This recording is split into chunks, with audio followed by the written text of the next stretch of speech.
Good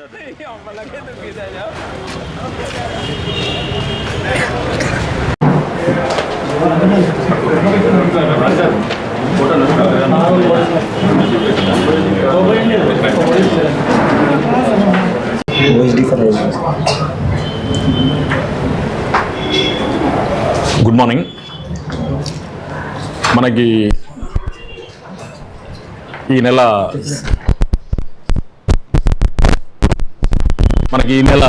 6వ తారీఖు నాడు OSD for housing D Rajeshwar ఇచ్చిన ఫిర్యాదు మేరకు ఒక కేసు రిజిస్టర్ చేయడం జరిగింది. దీంట్లో దాని ముఖ్య సారాంశం దానిలో బ్రీఫ్ ఫ్యాక్ట్స్ ఏంటంటే, దాంట్లో డబుల్ బెడ్రూమ్ ఇండ్లకు సంబంధించి బెనిఫిషరీస్ని సెలెక్ట్ చేసే క్రమంలో జరిగిన కొన్ని అవకతవకలు వాళ్ళ దృష్టికి వచ్చినప్పుడు, సీనియర్ అధికారులకి దృష్టికి కంప్లైంట్స్ ఫైల్ అయినప్పుడు అవి వెరిఫై చేసే క్రమంలో వాళ్ళు ఐడెంటిఫై చేసిన కొన్ని వివరాలతోని మనం ఒక కేసు రిజిస్టర్ చేయడం జరిగింది. ఆ కేసు రిజిస్టర్ చేసిన తర్వాత ఇన్వెస్టిగేషన్లో భాగంగా మనకు తెలిసిన విషయాలు ఏంటంటే, దీనిలో మొదటి వ్యక్తి వచ్చేసి రాకేష్ అనే ఉన్నాడు. ఈయన data housing board colony Jagtial. Plus రెండో వ్యక్తి వచ్చేసి మాటేటి చంద్రశేఖర్, ఈయన బీర్పూర్ విలేజ్ అని.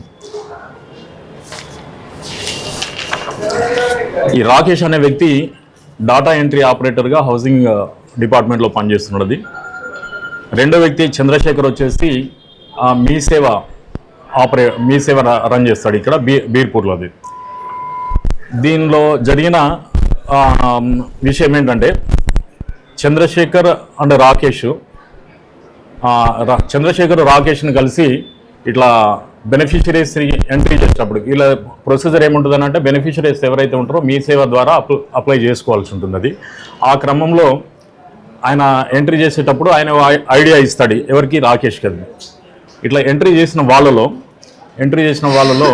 సెలెక్ట్ అయిన తర్వాత ఫైనల్ లిస్టు అంటే ఎంఆర్ఓ ఆఫీస్ లెవెల్, ఆ తర్వాత త్రో ఆర్డీఓ నుండి డిపార్ట్మెంట్కి వాళ్ళ హౌసింగ్ బోర్డుకి వచ్చిన తర్వాత ఫైనల్గా ఇది వెబ్ పోర్టల్లో ఈ సెలెక్ట్ అయిన వాళ్ళ నేమ్స్ ఎంట్రీ చేయాల్సి ఉంటుంది. ఆ క్రమంలో అక్కడ ఉండేది డిఈఓగా పనిచేస్తున్న ఈ రాకేష్ ఉంటాడు.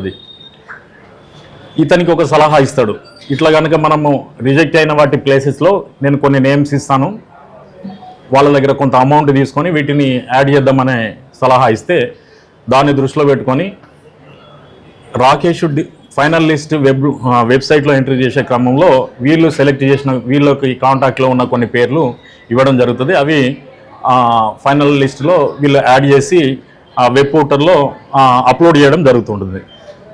దీనిలో దాదాపు ఇప్పటివరకు మనకి ఇంట్రాగేషన్లో తెలిసిన వివరాలు ఏంటంటే, దాదాపుగా 52 మెంబర్స్ వరకు ఐడెంటిఫై చేయడం జరిగింది.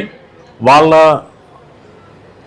52 మెంబర్స్ వరకు ఐడెంటిఫై చేయడం జరిగింది. వీళ్ళతోని కాంటాక్ట్ కుదుర్చుకున్నాయి. ఎంతంటే 50 నుండి 60,000 ఈచ్ పర్సన్ మాట్లాడుకున్నారు. దానిలో ఒక 19% మాత్రం డిఫరెంట్ అమౌంట్స్ వాళ్ళకు హ్యాండ్ ఓవర్ చేయడం జరిగింది. 19% ఎట్లానంటే దాదాపు 5,000 నుండి 60,000 వరకు కూడా ఇచ్చిన వాళ్ళు ఉన్నారు. టోటల్ అమౌంట్ ఇప్పటి వరకు ఎంక్వైరీలో తేలింది ఏంటంటే 4 లక్షల వరకు వాళ్ళు అమౌంట్ వాళ్ళకు తీసుకొని, మిగతా వాళ్ళకి కొంతమంది ఎట్లానంటే ఇది అయిపోయిన తర్వాత వాళ్ళ లిస్టులో నేమ్ వచ్చిన తర్వాత ఇస్తామనే ఒప్పందంతో అంటే మాట్లాడుకొని అట్లా కూడా చేయడం జరిగింది. దాదాపు ఈ పేమెంట్ మోడ్ ఆఫ్ పేమెంట్ ఎట్లా జరిగిందంటే, ఒక 4-5 గూగుల్ పే ద్వారా చేశారు, మిగతా వాళ్ళేమో డైరెక్ట్ క్యాష్ ఇచ్చి చేయడం జరిగింది. ఈరోజు ఉదయం ఇద్దరిని కూడా కస్టడీ తీసుకోవడం జరిగింది. ఇంకా ఇది ఇన్వెస్టిగేషన్ అది ప్రిలిమినరీ స్టేజ్లో ఉంది. ఈ బెనిఫిషరీస్ ఎవరైతే ఫ్రాడ్గా అంటే వీళ్ళ కాంటాక్ట్ ద్వారా వచ్చిందో ఏంది వాళ్ళ డీటెయిల్స్, ఆ అమౌంట్స్ అవన్నీ కూడా ఇంకా మనము వీళ్ళు రిసీవ్ చేసుకున్న అమౌంట్స్ కూడా ఇంకా ఇన్వెస్టిగేషన్లో భాగంగా మనం వాటిని తేల్చాల్సి ఉంది. ఈరోజు కోర్టులో హాజరుపరిచిన తర్వాత వెంటనే వీళ్ళని మళ్ళీ పోలీస్ కస్టడీకి వేసి పోలీస్ కస్టడీ తీసుకొని వాళ్ళ పూర్తి వివరాలు తీసుకోవడం జరుగుతుంది. అది క్రాస్ చెకింగ్ ప్లస్ దీనిలో మనం ఆఫీసర్లు ఇచ్చే వాళ్ళతో కూడా కన్ఫర్మ్ చేసుకొని వెరిఫై చేసుకోవాల్సి ఉంటుంది. దీనిలో ఇప్పటివరకు మనకి ఇద్దరు పేర్లు వచ్చినాయి. ఇది ఇన్వెస్టిగేషన్లో కనుక ఏదన్నా ఇంకా ఇన్వాల్వ్మెంట్ ఉన్న ఏ అధికారులు కానివ్వండి, లేకుంటే వీళ్ళతోని ఒకవేళ కాంటాక్ట్లో ఉన్నట్టు తేలింటే మాత్రం వాళ్ళ మీద కూడా ఖచ్చితమైన చర్యలు తీసుకోవడం జరుగుతూ ఉంది. ఇది ఓవరాల్గా ఈ మనకి 2BK ఏది డబుల్ బెడ్రూమ్ ఇళ్లకు సంబంధించిన ఏది ఫేక్ బెనిఫిషియరీకి సంబంధించిన కేసు వివరాలు.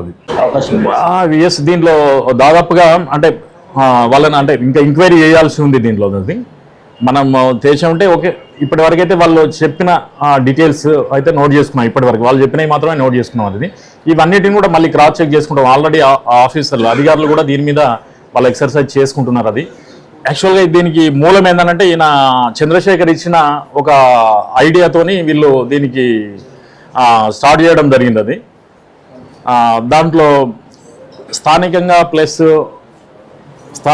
ప్లస్ కొన్ని